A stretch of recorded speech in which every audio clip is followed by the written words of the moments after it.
Hey everyone, welcome back to Women Kickball's YouTube channel. My name is Jackie and I'm so glad you're here. Just wanted to give a quick recap as to what Women Kickballs is, for those of you who have heard the name or maybe have seen the logo, or like, what is this woman doing, because it sounds super sketch, which I get pretty often, especially from men when they hear the name Women Kickballs.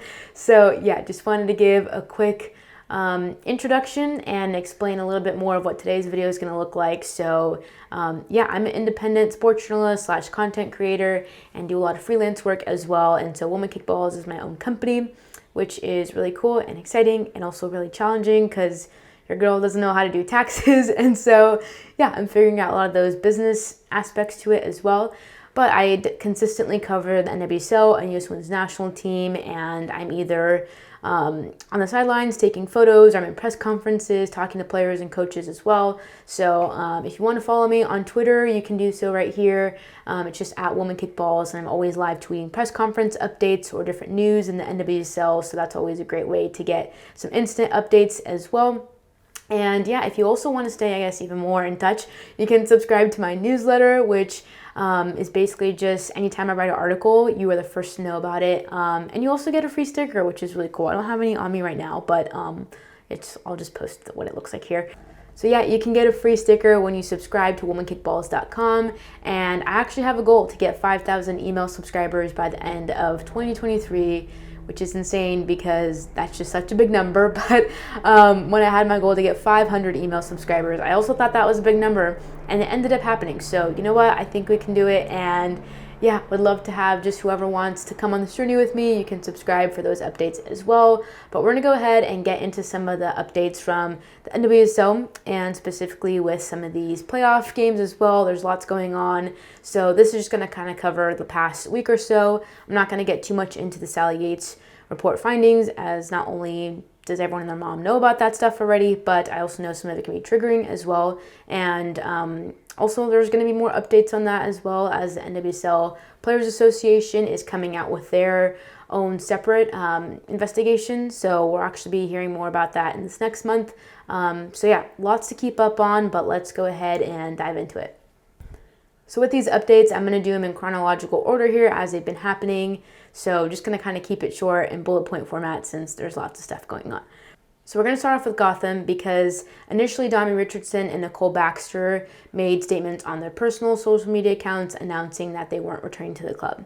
And this was very interesting, as clubs usually release statements regarding these trades or these different decisions. And so a day after the players made their own personal statements, the club came out saying that Dami Richardson, Nicole Baxter, Jennifer Cujo, and Kumi Yokohama were not returning to the club. So that's 4 players that they're down, which is very weird because those are a lot of fan favorites as well. So in the offseason, we are probably going to see lots of trades or just different moves from Gotham, as now they're looking to rebuild their roster.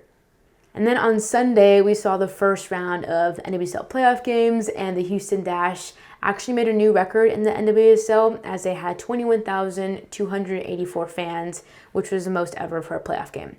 And although the Dash had this really awesome record in the league, they then fell to the Kansas City Current 2-1, and that was pretty crazy, as Kate Delfava scored her very first NWSL goal in the 100th minute to be able to advance the Current to the playoffs.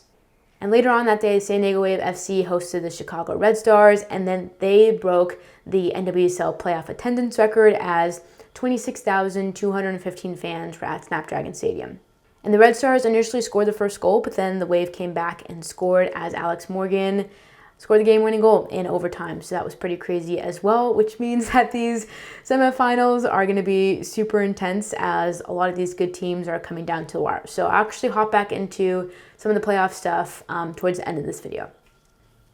And then on Monday, October 17th, the North Carolina Courage announced that they actually declined a team option for Jaylene Daniels for the 2023 season, which now makes her a free agent. And we're going to get more into that in just a moment, because there were some other things that happened as far as the NWSL free agency policy.